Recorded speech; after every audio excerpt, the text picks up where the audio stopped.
وَلَقَدْ يَسَّرْنَا الْقُرْآنَ لِلذِّكْرِ فَهَلْ مِن مُّدَّكِرٍ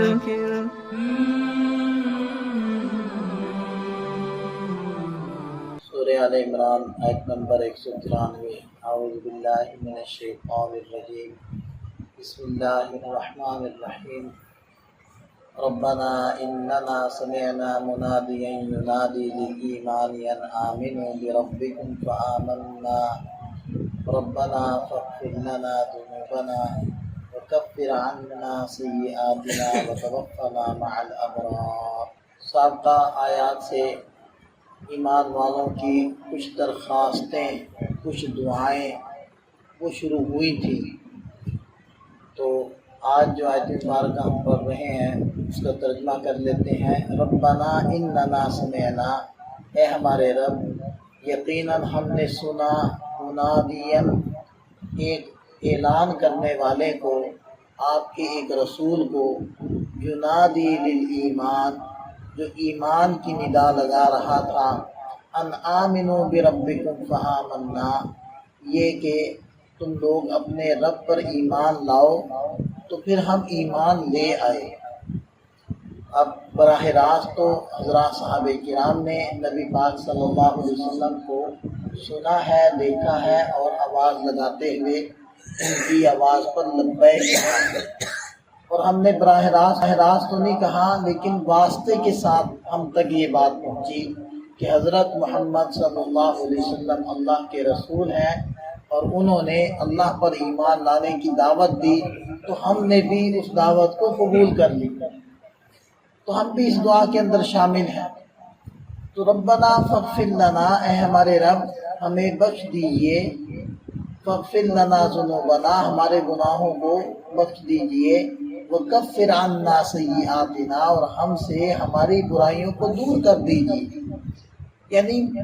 برائیوں کو، گناہوں کو بھی معاف کر دیجئے، اور نامہ اعمال کے اندر کوئی داغ دھبے اس کے تھے اس کو بھی صاف فرما دیجئے، وتوفنا مع الابرار، اور ہمیں موت دیجئے نیک لوگوں کے ساتھ، یعنی جب ہم دنیا سے جائیں تو ہمارا شمار نیک لوگوں کے اندر ہو، کیونکہ اصل اعتبار تو خاتمے کا ہے۔ حدیث کے اندر آتا ہے کہ ایک بندہ ساری زندگی نیک اعمال کرتا رہتا ہے، لیکن موت سے کچھ پہلے وہ گناہوں کے اندر پڑ جاتا ہے، نافرمانی کرنے لگ جاتا ہے، تو وہ پھر نافرمان تصور کیا جاتا ہے۔ اسی طرح ایک شخص ساری زندگی نافرمانیوں میں وقت گزارتا ہے، لیکن آخری وقت میں توبہ طائب ہو کر وہ نیک بن جاتا ہے، تو اللہ تعالیٰ اس کو پھر نیکوں میں شمار فرماتا ہے۔ تو اس لیے فرمایا کہ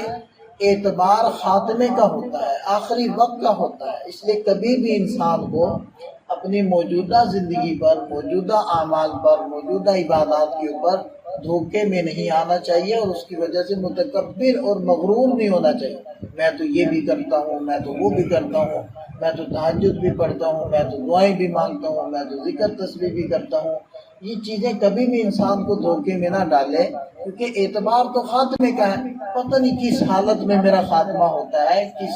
کیفیت کے اندر میرا خاتمہ ہوتا ہے۔ اس لیے اللہ تعالیٰ سے حسن خاتمہ کی ہمیشہ دعا مانگتے رہنا چاہیے۔ ربنا وآتنا ما وعدتنا علی رسلک، اے ہمارے رب ہمیں عطا کیجئے جو آپ نے ہم سے وعدہ کیا تھا اپنے رسولوں کی زبانی، اپنے رسولوں کے ذریعے سے، ولا تخزنا یوم القیامہ، اور قیامت کے دن ہمیں رسوا نہ کیجئے، انک لا تخلف المیعاد، یقیناً آپ اپنے وعدے کی خلاف ورزی نہیں کرتے۔ تو یہ دعائیں مانگی تو اللہ تعالیٰ نے ارشاد فرمایا فاستجاب لهم ربهم، ان کے رب نے ان کی دعاؤں کو قبول کر لیا۔ انی لا اضیع عمل عامل منکم، یہ کہ میں تم میں سے کسی بھی کام کرنے والے، محنت کرنے والے کی محنت کو ضائع نہیں کروں گا، من ذکر او انثی، کوئی مرد ہو یا عورت ہو۔ قرآن کریم میں جتنے بھی احکامات مذکور ہیں اس میں عورت اور مرد کو خاص طور پر متعین کر کے متوجہ نہیں کیا جاتا، بس ضمنی طور پر عورتیں بھی ان احکامات میں شامل ہوتی ہیں، جیسے اقیم الصلاۃ، اب یہ مذکر کا صیغہ ہے کہ نماز قائم کرو، آت الزکاۃ، زکوٰۃ ادا کرو، یہ مذکر کے صیغے ہیں، لیکن مردوں کو خطاب ہو رہا ہے، مردوں کے ضمن میں عورتوں کو بھی خطاب ہو رہا ہے، لیکن اس آیت مبارکہ میں اللہ تعالیٰ نے من ذکر او انثی فرما کر اور زیادہ اہتمام کے ساتھ یہ بات ارشاد فرما دی ہے کہ کسی بھی محنت کرنے والے کی محنت کو حقارت نہیں کیا جائے گا، بلکہ اس کو اس کا بدلہ ملے گا۔ بعضکم من بعض، اور تم ایک دوسرے سے پیدا ہوئے ہو، لہذا عورتوں اور مردوں کے اندر صرف ایک صنف کا فرق ہے، ورنہ سب ایک ہی جنس یعنی انسان سے انسان ہے، وہ سبھی آدم علیہ السلام کی اولاد ہے۔ یہ بات اس لیے ارشاد فرما دی کہ عرب اس چیز میں بڑا فرق کیا کرتے تھے، جیسے کہ آپ حضرات نے سنا ہے کہ بعض قبائل تو بچیوں کو زندہ ہی دفن کر دیتے تھے، تو اس طرح کے مسائل تھے، یعنی عورتوں کو وہ لوگ کمتر سمجھا کرتے تھے، تو اس لیے یہ بات ارشاد فرما دی کہ بعضکم من بعض، کہ تم میں سے تم سب ایک دوسرے سے ہو، یعنی کہ ایک جن سے انسان سے ہو، تم میں کوئی زیادہ فرق نہیں ہے، صرف ایک صنف کا فرق ہے کہ وہ عورتیں ہیں اور تم مرد ہو۔ فالذین ہاجروا، لہذا جن لوگوں نے ہجرت کی، وَأُخْرِجُوا مِن دِيَارِهِمْ، اور اپنے گھروں سے زبردستی نکال دیے گئے، کیونکہ ایک تو ہوتا ہے کہ آدمی خوشی خوشی اپنے علاقے کو، اپنی جگہ کو تبدیل کر لیتا ہے، تو ظاہری بات ہے وہ تو اس زمرے کے اندر نہیں آئے گا، بلکہ ارشاد فرمایا وَأُخْرِجُوا مِن دِيَارِهِمْ، اور اپنے گھروں سے نکالے گئے، وَأُوذُوا فِي سَبِيلِي، اور میرے راستے میں ان کو تکلیف پہنچائی گئی، وَقَاتَلُوا وَقُتِلُوا، اور انہوں نے قتال کیا، وَقُتِلُوا، اور ان کو قتل کیا گیا، یعنی کہ اللہ کے راستے میں شہید کیے گئے، تو ایسے جو لوگ ہیں لَأُكَفِّرَنَّ عَنْهُمْ سَيِّئَاتِهِمْ، یقیناً میں ان سے ان کی سیئات کو، برائیوں کو دور کر دوں گا، نامہ اعمال کو دھو کر صاف کر دوں گا، وَلَأُدْخِلَنَّهُمْ، اور یقیناً میں ان کو داخل کروں گا،